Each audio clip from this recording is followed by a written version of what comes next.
Well, welcome to Autistic Pride Alliance, online Autistic Pride. You need no introduction. You're one of my personal heroes, and I'm really glad we spoke a couple of times on the phone because you didn't get lots of fangirling, which would have embarrassed the pair of us. Well, me possibly more. I'm going red now. Anyway, this is PeterTatchell. I can't possibly begin to introduce you because I think your name just speaks for itself. I mean, you've been one of those figures that's been in the background as as long as I've been alive. You did the first Pride in '71, you've done all the outing stuff, you've done every single human rights issue that was out there. So, you're just amazing. And we're really proud to welcome you to Autistic Pride. So we'll start. My first question is, a lot of your work for human rights has focused on the way people identify or don't. What did you learn from the campaign to out people as being gay? Well, I think the first point is the right to be different is a fundamental human right. The right to define yourself on your own terms is a fundamental human right. So what identities we have, it's about society being obligated to accept how we see ourselves. Historically, society has been very much about labeling people on its own terms rather than our terms. And the battle for LGBT plus rights, for women's rights, for the rights of Black and disabled people has all been about reclaiming ourselves, our self-identity, and our self-definition. Now, in the struggle for LGBT plus rights, one of the campaigns I was involved in was the naming of public figures who were publicly anti-gay despite their own homosexuality.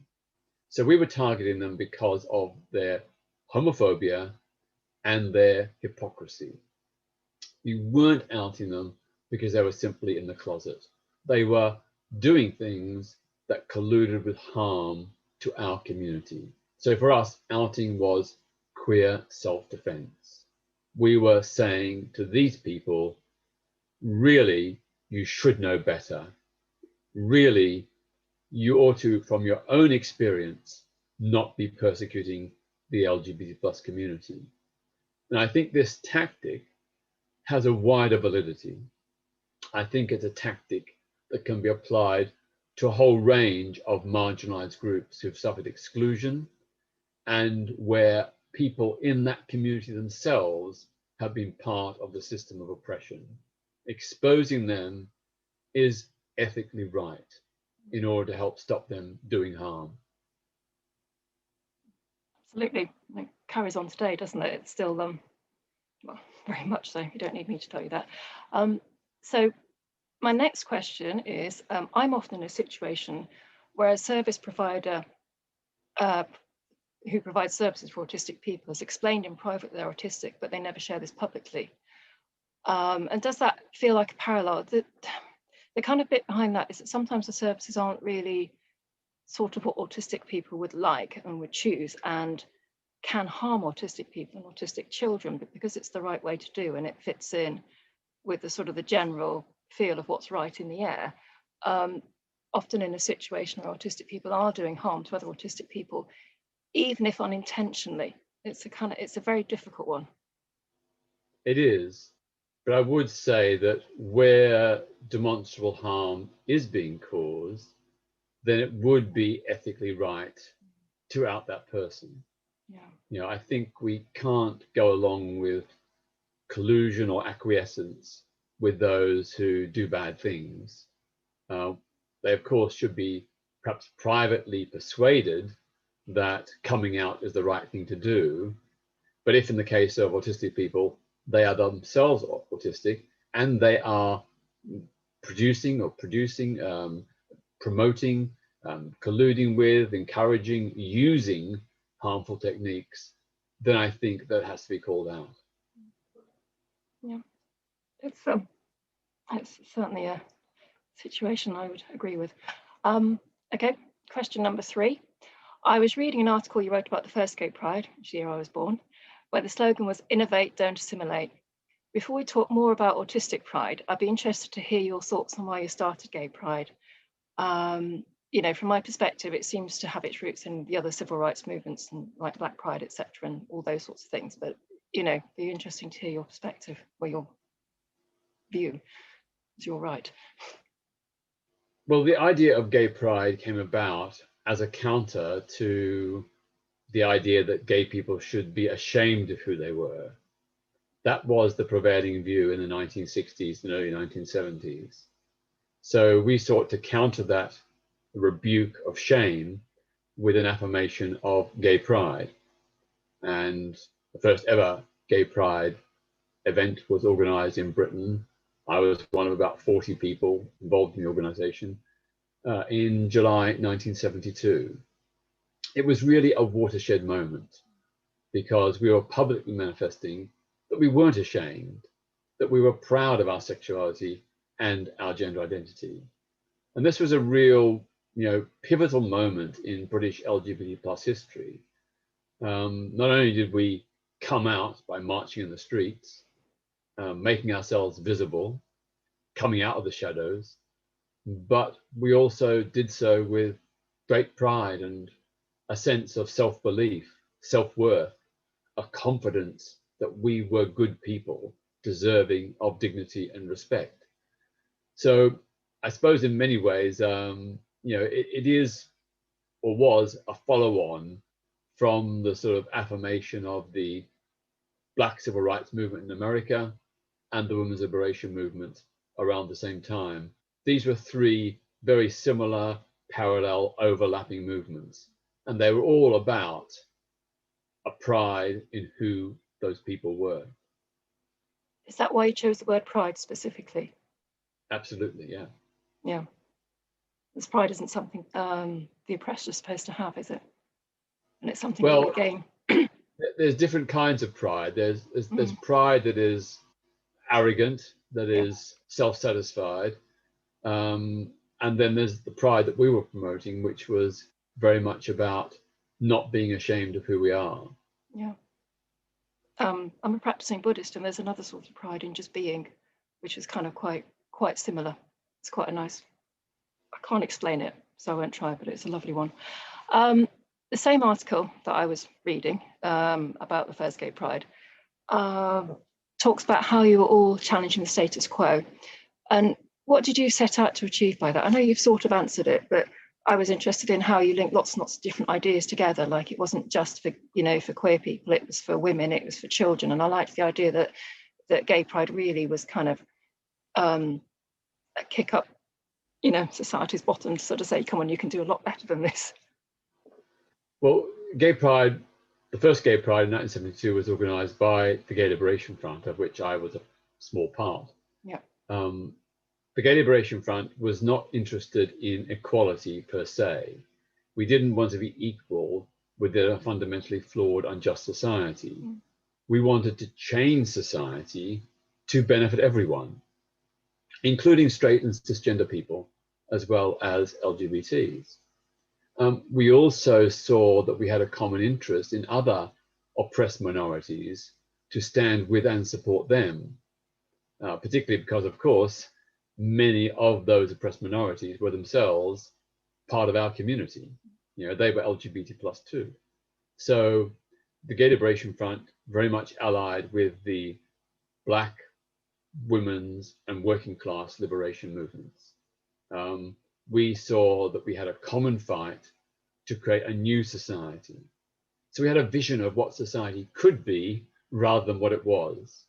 And we wanted equality, but on a higher level, a higher plane, a plane of new social transformation to liberate everyone. Yeah, wonderful. I'm just thinking about all the rainbows today, which are wonderful, but it's the capitalism has taken over a little bit, hasn't it? Probably get rid of this bit.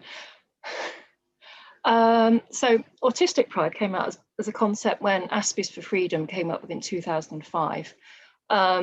Gwen Nelson ran the group under a dead name, and the date came about as it was the youngest members of the group's birthday. And they're both trans women now, which is wonderful. Always were, but are now out as being trans. We're sometimes accused of having appropriation by having autistic pride in June, which is quite difficult because I wouldn't want to do that. Our local pride is happy with us having our date in June, so that's okay with us. I was going to say, do you think there is can you appropriate pride in that way, or not? Well, I would say that imitation is, as Oscar Wilde said, the sincerest form of flattery. I think it's great that Autistic Pride is taking a leaf from the wider Pride movement. And I would see it as being part of that movement. It's like a subset or a sub-strand within the Pride movements. So I think it's great that you've taken inspiration from Pride in general, and I wish you every success. Wow. So fangirl moment, thank you.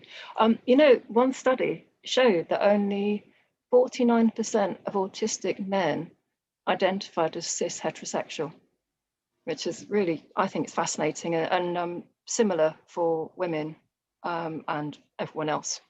It's quite, there is so much crossover between the two communities. You're absolutely right. I mean, it is, very clear there is a high correlation between autism and LGBT identity. Yeah. And that gives us a common interest in working together, supporting each other. And so, we need to, within the wider mainstream LGBT plus community, recognize that autistic people are very much part of our community and deserve respect and support. I think I did a book group, and there's another group locally run by Archangel now for LGBTQ plus gay autistic people, and they do a support group, and our local queer support group, Support You, they were the ones that we worked with the book group, because obviously not being gay myself, I didn't, or particularly part of that community, I didn't want to kind of say stuff I couldn't say. So we are trying to sort of, build in lots of the crossovers locally, which seems to be working. There are now lots of pride movements. There's a learning disability pride, disabled pride, etc., as well as autistic pride. Do you have any advice for us? I think, as Chairman Mao Zedong said once, let 100 flowers bloom. The more, the better. I think it's absolutely wonderful that different communities, both within and separate from the LGBT plus community, are adopting pride and organizing pride events. I think it is so important for marginalized, discriminated communities to have pride in who they are. So I don't have a problem with appropriation. I think it's a good thing. We should all be listening and learning from each other.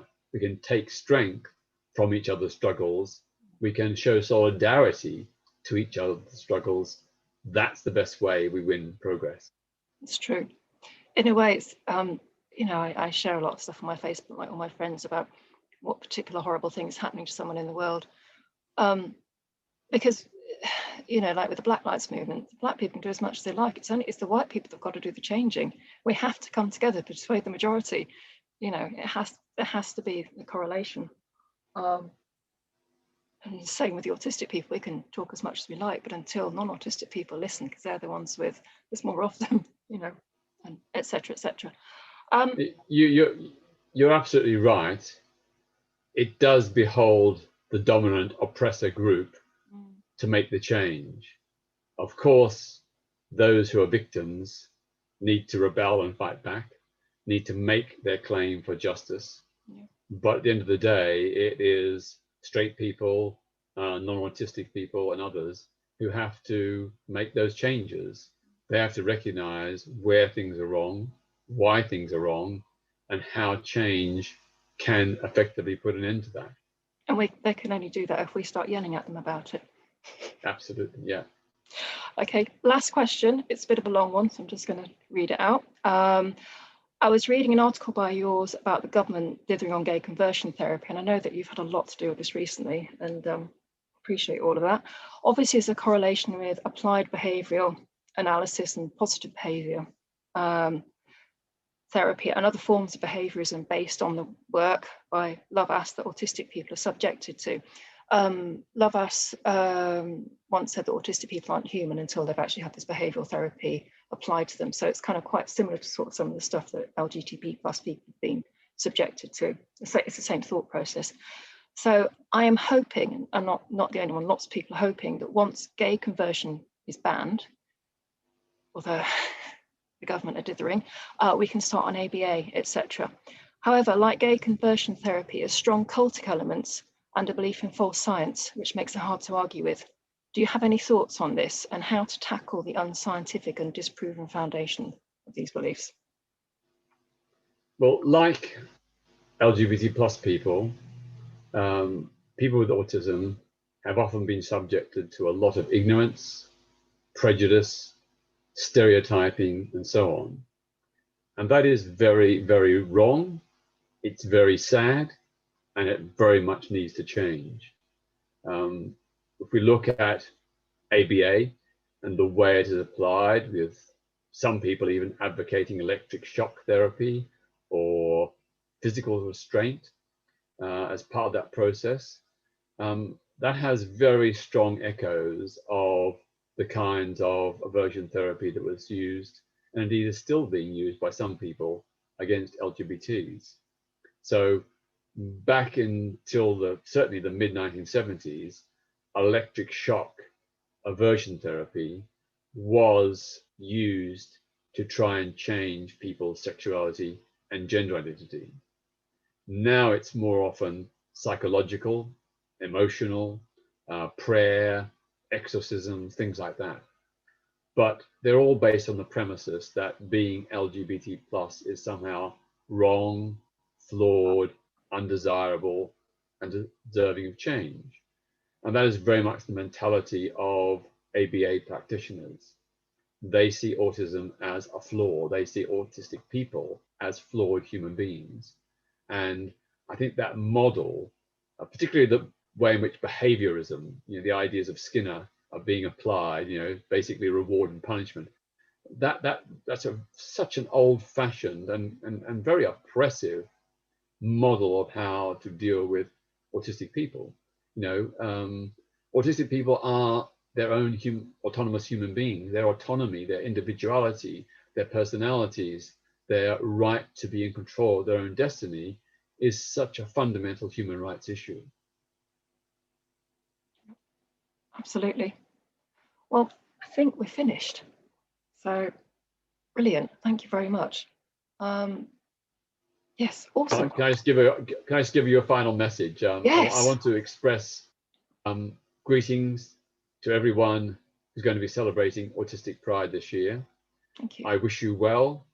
I know you have a long, hard fight. You've got lots of institutional, medical and psychiatric battles to fight, but I am sure you will win in the end. So keep up your struggle. Don't give up. Know that you are on the right side of history. You will win in the end. And as my motto says, do not accept the world as it is.